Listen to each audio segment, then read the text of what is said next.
Something a little different, a little comedy. Alright. We're going to try and do a little comedy. We're going to try a little comedy. Everyone's cool with that. I woke up the other day, you know, I was feeling pretty good about myself. You know, life is good. I just recently started dating somebody, which is cool. You know, it's nice to like put the single life on pause for a second, you know, because it's a really overwhelming situation. While I was single, I was actually celibate for a little while. And not even by choice, but because nobody would sleep with me. So it's kind of nice to jump back into the groove. So in a relationship, it has its ups and downs, you know, it's pros and cons, little things that catch you off guard. I had a scare a few weeks back. My girlfriend, she called me to tell me that she was pregnant. Now, she's a very delicate girl, and I didn't want to hurt her feelings, but, I mean, I didn't know how to tell her that I didn't want to keep it. So, for her upcoming birthday, I got her a gift certificate to the abortion clinic. And on the card, I wrote, "Hinty hint hint." I think she got the picture. Alright, there would have been no way that I would have been able to have that child, okay? So don't judge. Alright, that would have been way too big of a responsibility for a 13-year-old, okay? It's nice to kind of put the dating scene on the side for a second, you know?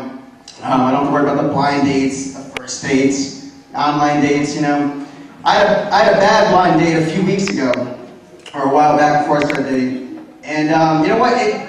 It's weird because you don't know how crazy someone is until you're face to face with them. And this girl was the biggest complainer, all right? I take her to this nice, notable, prominent restaurant in the area.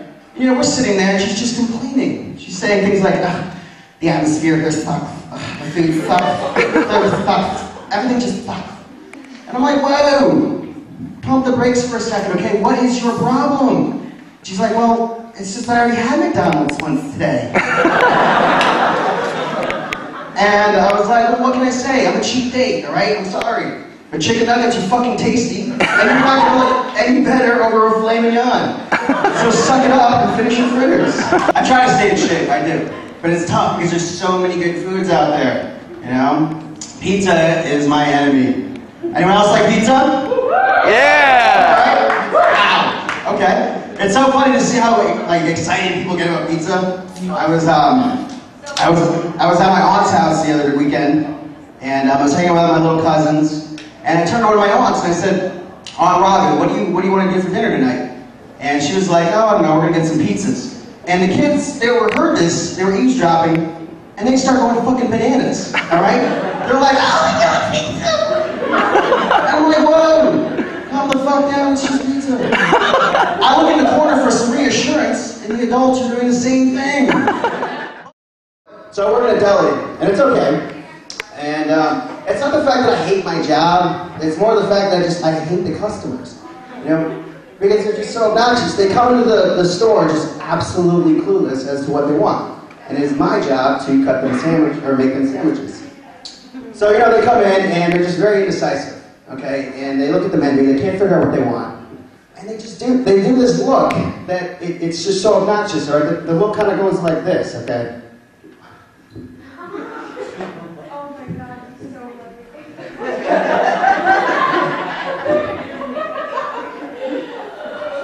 Sir, do you need any help with anything?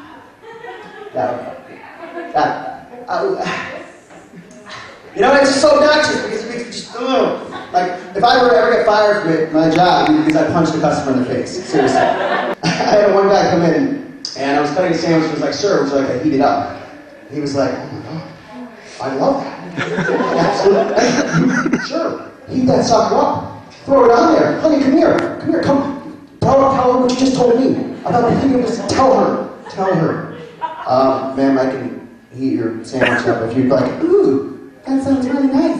I like that. I like it. Kids, come here. Walter, Travis, come here. This man's gonna eat our sandwiches up. I had a girlfriend once who told me to cut down on porn. And I'm sorry, that is one thing, ladies, that you cannot take away from us, okay? Alright, that's like us trying to take chocolate away from you. It's not gonna happen, okay? It's therapeutic. Alright? And it's funny because whenever I look at porn, it's like tunnel vision to me, okay? You cannot break this concentration barrier, alright? You can be robbing my fucking house, I don't care. All right, don't bother me. Okay, take the soap. I don't give a shit. It's from Sears. All right. When I first figured out about masturbation and all that, you know, when I cracked that code, it was amazing. I was addicted. All right, it was like a fucking drug. Okay, I was MIA for 7 days. All right, and it's funny because I had like this precise process. I was very meticulous about it. All right, I'd wait for my mom to leave. You know, I have all the doors locked, I got the windows down. I'm like creeping around like covert op style, you know, waiting for her to leave. And then bam. All right. And I remember the first time. I went in my room, going at it like a madman. All right. I don't mean to paint a vivid image, but that's pretty much how it went down. And it's getting intense. All right.